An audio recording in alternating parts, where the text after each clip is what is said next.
कहते रहते हैं मेरे करण अर्जुन आएंगे, ठाकुर तो गए हो, भाग अर्जुन भाग, व्हाट अ जोक। इस पिक्चर की नसीब है कि 30 साल पहले जिनको लिया था आज वो सुपरस्टार्स हैं। आज फिर से हम 30 साल बाद वापस उस विश्वास के साथ रिलीज कर रहे हैं। एज अ जर्नलिस्ट हम फिल्म देखते हैं, कई बार तो हमें बड़ा दुख होता है कि यार मतलब हम क्या देख रहे हैं। सब जल्दी में है, इतनी जल्दी में होते हैं कि फ्राइडे को रिलीज करते हैं, सैटरडे को हिट की पार्टी दे देते हैं। करण अर्जुन जब मैंने बनाई थी ना, तो उस वक्त ये वैनिटी वैन्स वगैरह नहीं होते, एक साथ बैठते थे सब, शाहरुख, सलमान, अमरीश जी, राखी, काजोल, ममता। जब शाहरुख और सलमान के सीन्स होते थे उनमें वो एक ऑर्गेनिक फीलिंग आई थी उन दोनों के बीच में कि हम दोनों भाई हैं। स्क्रिप्ट में दो हीरो को बराबर रखना बहुत मुश्किल है स्क्रिप्ट बनाना। जब मैंने कहानी सबको सुनाई, सब ने हाँ तो कह दिया, लेकिन किसी को भरोसा नहीं था कहानी पे। करण अर्जुन पार्ट 2 के भी कोई चांसेस हैं? सर आज अगर सलमान शाहरुख की फिल्म में कैमियो कर लें या शाहरुख सलमान की फिल्म में कैमियो कर लें तो हेडलाइंस बन जाती हैं, 6-6 महीने तक उसकी बात होती है। But you made Karan Arjun, और उन दोनों को जब साथ में हम देखते हैं या जब भी जिक्र करते हैं तो विजुअल हमारे पास वही आता है। तो सबसे पहला क्वेश्चन, और कॉन्ग्रेचुलेशंस कि this is releasing again and it's a pleasure and honour for us also as journalist and as viewers कि हमें फिर से करण अर्जुन देखने को मिलेगी। तो थैंक यू सो मच कि आपने इसको री रिलीज करने का फैसला किया। Thank you.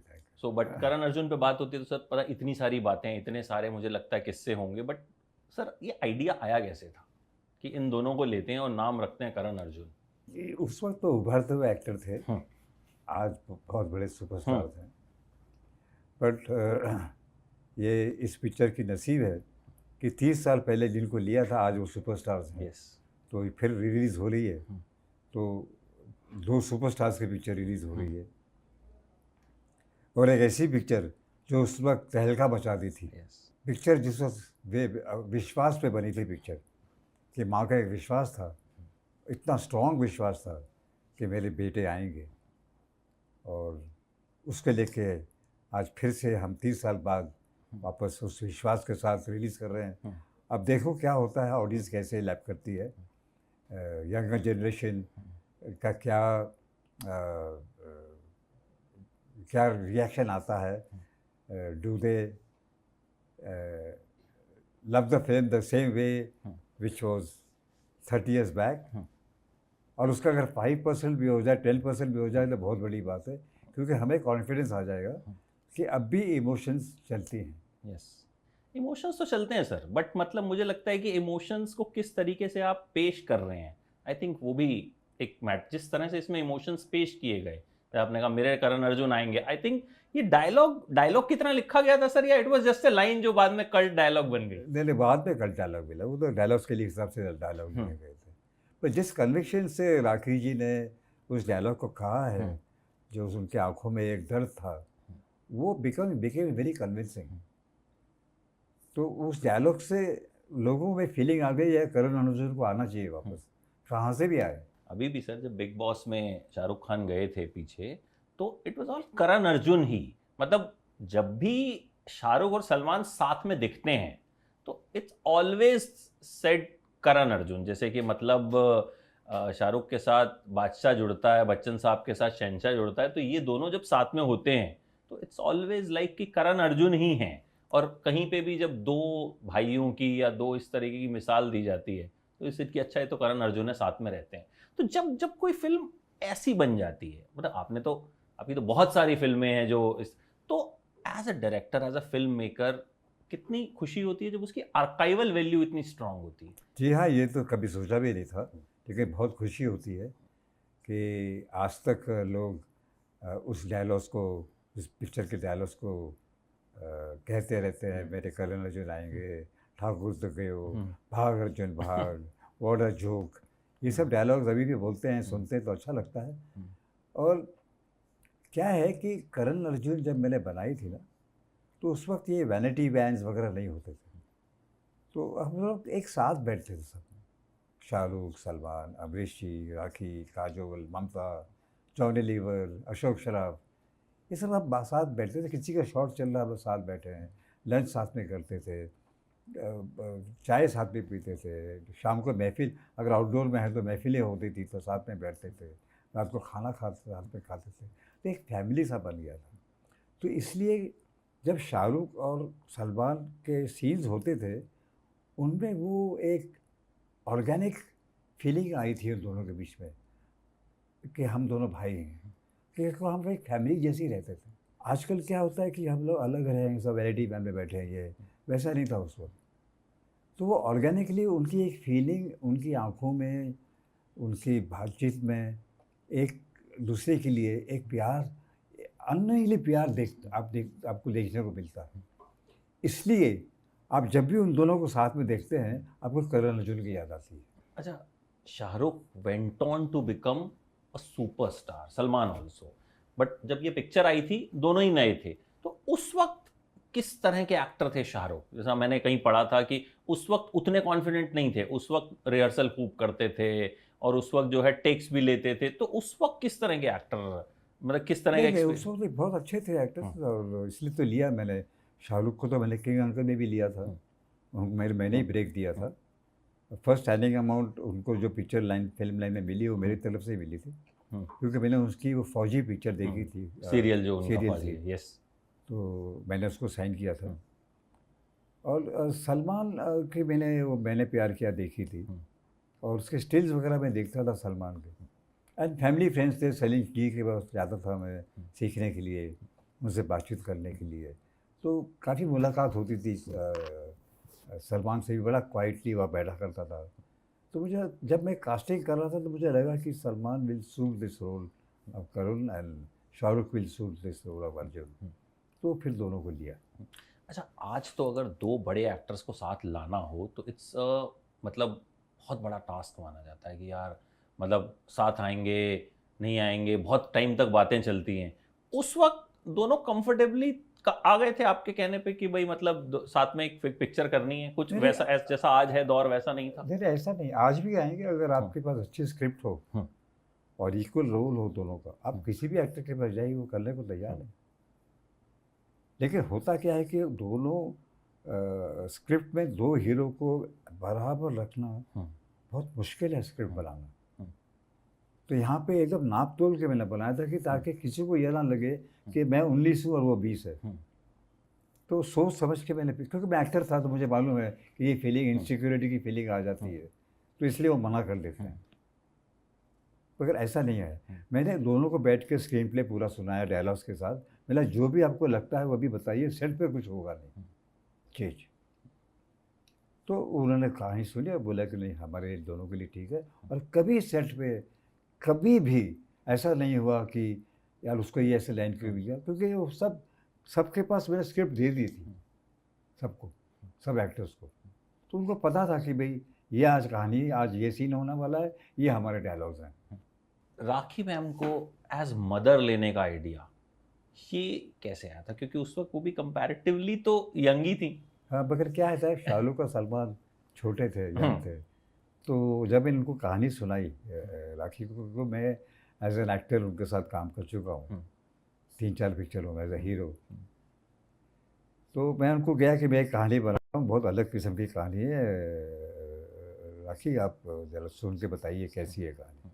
तो कहानी सुनते ही उसने बोला, तुम सुनाने आए हो कि मुझे बताने आए हो कि मुझे ये रोल करना है? मैंने बोला दोनों के लिए आया हूँ। बोला मैं करूँगी, क्योंकि बहुत पिवटल रोल है, बहुत कम ऐसे रोल मिलते हैं।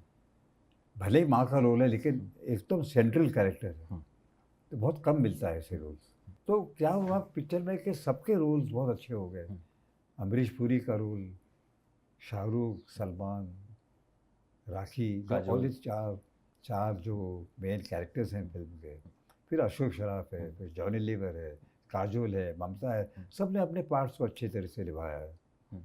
और फिर राजेश रोशन का म्यूज़िक, इंदिवर जी ने गाने लिखे, चीनी प्रकाश जी ने कोरियोग्राफ किया। तो एक मिलजुल के एक बहुत अच्छी पिक्चर बनाने की कोशिश की सबने, और उसमें कामयाबी मिली। अच्छा, जब ये फिल्म कामयाब हुई और म्यूजिक भी बहुत चला, आज भी जाती हूँ, मैंने अभी आपको बताया कि राणा जी पे इतनी रील्स अभी भी बनती हैं, और जो आपने डायलॉग्स बताए हैं वो इंस्टाग्राम पे ट्रेंड करते रहते हैं। आप नहीं चलाते इंस्टाग्राम इतना, तो आप तक नहीं पहुंचती, बट लेकिन वो कहीं ना कहीं यंगर जनरेशन को भी पता है कि करण अर्जुन क्या है और ये गाना क्या है। तो जब ये पिक्चर कामयाब हो गई, आपने उतना सोचा था कि मतलब इस लेवल पे पहुंच जाएगी? नहीं, कभी कोई सोच भी नहीं सकता। हम तो बस यही है कि अब पिक्चर बनाते हैं सिंसेरिटी के साथ, ये सोच के कि लोगों को शायद पसंद आए। ये तो भगवान का करिश्मा होता है, उस वक्त केमिस्ट्री होती है ऑडियंस का और उस पिक्चर का, कि वो कभी कभी वो केमिस्ट्री फिट बैठ जाती है एकदम, और वो पिक्चर एक कुछ बहुत चलती है, कुछ करिश्मा हो जाती है।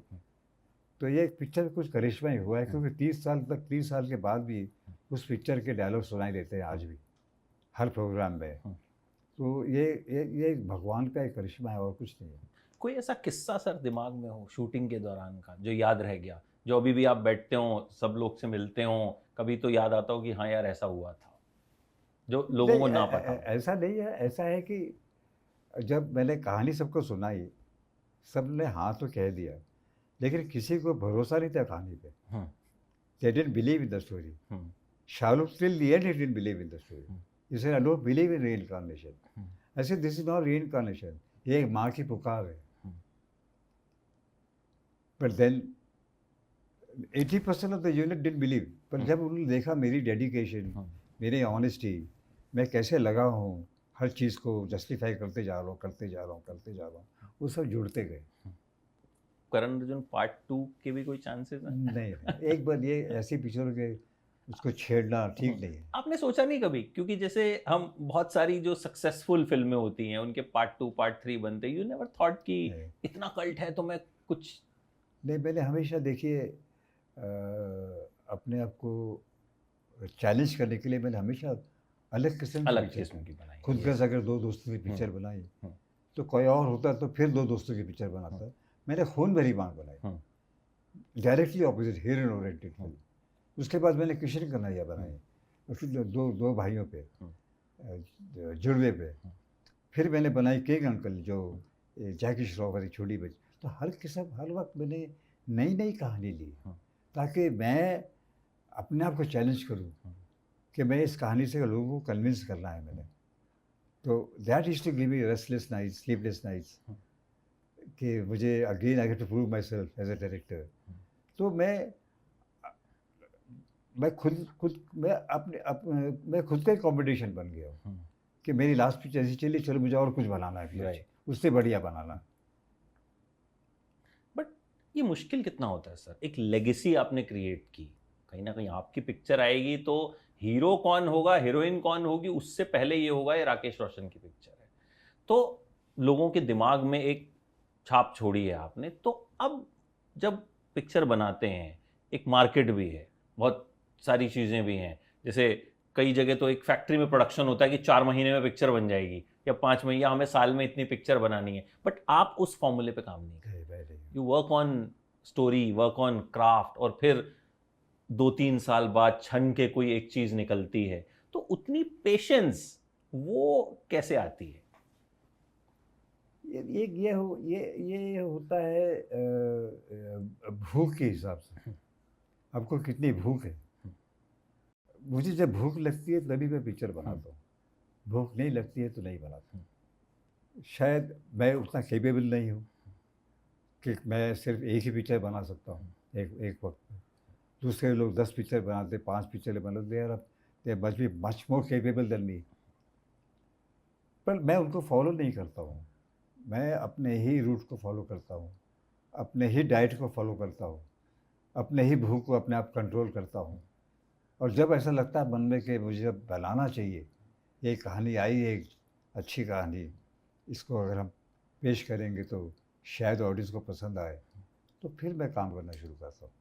बट लेकिन देन अगेन सर, फिर जो साल में 4 फिल्में बनती हैं या बनाते हैं, उनकी आर्काइवल वैल्यू भी तो नहीं रहती। यादों में तो वो फिल्म वो शायद आके 100 करोड़ 200 करोड़ एक PR मार्केटिंग के थ्रू हम देख लेते हैं कि एक क्रिएट किया जाता है बज़, बट लोग भूल जाते हैं उस फिल्म को। They don't become a Karan Arjun, और दे डोंट बिकम अ कोई मिल गया, या दे डोंट बिकम अ कहो ना प्यार है। मतलब आज भी मुझे लगता है कि जहाँ भी जाते हैं तो वो जो स्टेप है वो ऐसा स्टेप है कि मतलब इट्स अ आइकॉनिक स्टेप जिसके मीम्स होंगे, जिसकी क्या कहूँ कि मतलब बहुत तरह की उसकी एक मिमिक्री भी की जाती है, बट वो चीज़ क्रिएट करना जो है पर वो वो चीज़ क्रिएट करने के लिए पेशेंस की ज़रूरत हम्म, होती है। पेशेंस है, सोच है, हम्म, मेहनत है, हम्म, जल्दबाजी नहीं है, शांत दिमाग से काम करना है, सोच समझ कर काम करना है, ये बहुत ज़रूरी होता है। बट वो आज हो क्यों नहीं पाता सर? मतलब आज हम क्यों, कोई ऐसी पिक्चर नहीं है 2 साल पहले आई होगी जिसके बारे में हम बैठ के 20 मिनट बात करें, सर ये गाना ये dialogue, why it's not happening? As a journalist हम फिल्म देखते हैं, कई बार तो हमें बड़ा दुख होता है कि यार मतलब हम क्या देख रहे हैं। नहीं, सब जल्दी में है इसलिए। सब जल्दी में है, इतनी जल्दी में होते हैं कि फ्राइडे को रिलीज़ करते हैं, सैटरडे को हिट की पार्टी दे देते हैं। तो वो पिक्चर का मौका ही नहीं देते हैं कि ऑडियंस देखे पिक्चर को और फिर डाइजेस्ट करें हम कि भाई ये पिक्चर ने अच्छा बिजनेस किया है। पहले पार्टी की सोचते हैं कि कल मैं पहले से पोस्टर तैयार होते हैं हिट का उस टाइम लगा के, तो फ्राइडे को लगती है तो सैटरडे तक और संडे तक वो हिट का पोस्टर भी आ जाता है विद वर्ल्ड वाइड कलेक्शन, फिर वो कलेक्शन और ये कलेक्शन, तो उसमें ज़्यादा ध्यान है। कई बार गलती से वो पोस्टर पहले पोस्ट भी हो जाता है सर। इस बार ऐसा हुआ था। अच्छा, एक एक शख्स ने पहले से ही वो पोस्टर गलती से पोस्ट कर दिया, तो आई टेक्स्टेड हिम कि आपको आज पोस्ट नहीं करना था गलती से, देन ही डिलीटेड इट। अच्छा, आपको अपनी सबसे चैलेंजिंग फिल्म कौन सी लगती है? ये सारी फिल्म चैलेंजिंग थी क्योंकि मेरी सारी कहानियाँ चैलेंजिंग होती हैं। वो मुझे रात को सोने नहीं देती मेरी पिक्चर, तो मैं घबराता हूँ पिक्चर स्टार्ट बनाने के लिए कि अगर मैं स्टार्ट करूँगा तो मुझे रातों को नींद नहीं आएगी, क्योंकि मैं कोई अजीब सब्जेक्ट लूँगा पर उसको सजावट करूँगा मैं कमर्शियली, ताकि मेरी पिक्चर झुमरी तलैया से लेके एले तक सब लोग देखें। तो वाइड रेंज की पिक्चर बनाता हूँ। सोच छोटी नहीं है, सोच बड़ी है, पर that gives me sleepless nights how to convince people कि अनबिलीवेबल स्टोरी को बिलीवेबल बनाना। तो ये एक बहुत बड़ा एक क्या बोलते हैं अपोजिशन है, जो आपको उस अपोजिशन को पार करना होता है। एग्जामिनेशन है हर पिक्चर। आज आपको कहानियों की कमी लगती है, इस कन्विक्शन की कमी लगती है? जैसे आपने 30 साल पहले कहा कि एक पुनर्जन्म की कहानी जो अनबिलीवेबल थी, क्रू क्या, मुझे लगता है कि शायद वो कहानी कोई भी सुनता तो वो कहता है यार ये क्या, मतलब ऐसा कैसे हो सकता वो ऐसे ही हुआ था। है।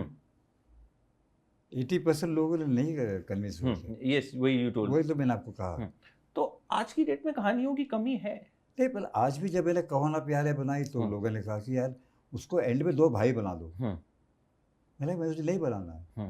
दुनिया में कोई होगा कोई ऐसा आदमी जो इसकी शक्ल का होगा, और कन्विंस हो गए ऑडियंस। फिर कोई मिल गया बनाई। अरे यार वो कहाँ से जादू आएगा नीचे और पावर देगा, ये सब क्या फॉल्स चीज़ है। फिर मैंने बनाई। फिर किसने कहा कि यार इंडिया में तो सारे सुपर हीरो हैं, तुम कहाँ काले ड्रेस पहन के उसको उड़ाओगे और वो फाइट करेगा। मैं बोला नहीं, ले उसको मैं पेश उस तरह करूँ। तो ये सब तभी होता है जब आप पेशेंस हो आप में, आप सोचते हैं कि नहीं ये ठीक लगेगा कि नहीं लगेगा, ये ऑडियंस को डाइजेस्ट होगा कि नहीं होगा। तो ये सोच समझ के काम करते हैं। और दूसरी बात है, भगवान साथ देता है। अच्छा, आपके लिए सबसे बड़ा वैलिडेशन कहाँ से ज़रूरी होता है? आपने जैसे कोई चीज़ सोची, आप किससे डिस्कस करते हैं या खुद ही आप सोचते हैं कि नहीं, वैलिडेशन मिलता है जब बॉक्स ऑफिस के फिगर्स आते हैं, जो रियल फिगर्स आते हैं। दैट वैलिडेट्स कि आपकी फिल्म को ऑडियंस ने पसंद किया है। So that is the biggest validation. नहीं, आइडिया लेवल पे, मतलब लेट्स सपोज आपने जब कोई मिल गया बनाई होगी तो जादू, मतलब हम अगर सुनते तो लगता कि ये it is not possible, but you made it. तो वहाँ पे जब आप शुरू करते हैं उसको, तो वो जो एक होता है कि कन्विक्शन, आप कन्विंस हैं तो आपको फिर किसी और से वैलिडेशन की ज़रूरत नहीं होती। नहीं, कोई नहीं। मैं सिर्फ ऋतिक से बात करता हूँ और देखता हूँ उसका रिएक्शन। और वो जब कहता है कि पापा दिस इज टेरिफिक, उसको पता है कि अगर मैं उसको एक कहानी सुना रहा हूँ जो अनबिलीवेबल है, बहुत मुश्किल है, लेकिन उसको मालूम है कि मेरे फादर बना देंगे। और मुझे मालूम है कि ऋतिक को लूँगा इस पिक्चर में, वो काम करेगा वैसे, तो हम दोनों की अंडरस्टैंडिंग बहुत अच्छी है। और राजेश रोशन भी जहाँ म्यूज़िक में है, काम है, तो हमारी फैमिली, देखिए पिक्चर में 4-5 पिलर्स होते हैं, एक प्रोड्यूसर, डायरेक्टर, हीरो, हीरोइन और म्यूजिक डायरेक्टर। तो 4 पिलर तो हमारे घर पे ही हैं, एक खाली हीरोइन नहीं है। हीरोइन तो हम लोग फिर सब मिलके काम करते हैं, कहानी सोचते हैं, सुनते हैं, तो डिस्कशन होती है, and when they all agree with me, then I go ahead, then मुझे फिर और किसी की बातें सुनने की ज़रूरत नहीं है। Great, and thank you so much sir. आपके इसी कन्विक्शन ने इंडियन सिनेमा को बहुत कुछ दिया है, एंड मतलब you have created such a legacy, जो कि मतलब आई थिंक जब तक सिनेमा रहेगा, ये फिल्में रहेंगी, इनकी बात रहेगी, एंड इट्स एन ऑनर आपके साथ बैठ के बात करना। God has been kind. And I hope once again 22 नवंबर से जब ये फिल्म आएगी तो विल सी जो हमने एक मैडनेस देखी हुई है। मतलब आई हैव बीन तो अ 90s किड, तो आई नो इस फिल्म का इफेक्ट, इसका इम्पैक्ट, तो आई थिंक आज की जनरेशन भी देखेगी, and hopefully, and we are waiting next आपकी कौन सी फिल्म हमें देखने को मिलेगी। बस अभी अनाउंस करेंगे जल्दी। We are waiting for that, and I am sure कि वो भी कुछ नया और चैलेंजिंग सब्जेक्ट होगा बाकियों की तरह। Thank you so much sir, it was an honour. Thank you. Thank you.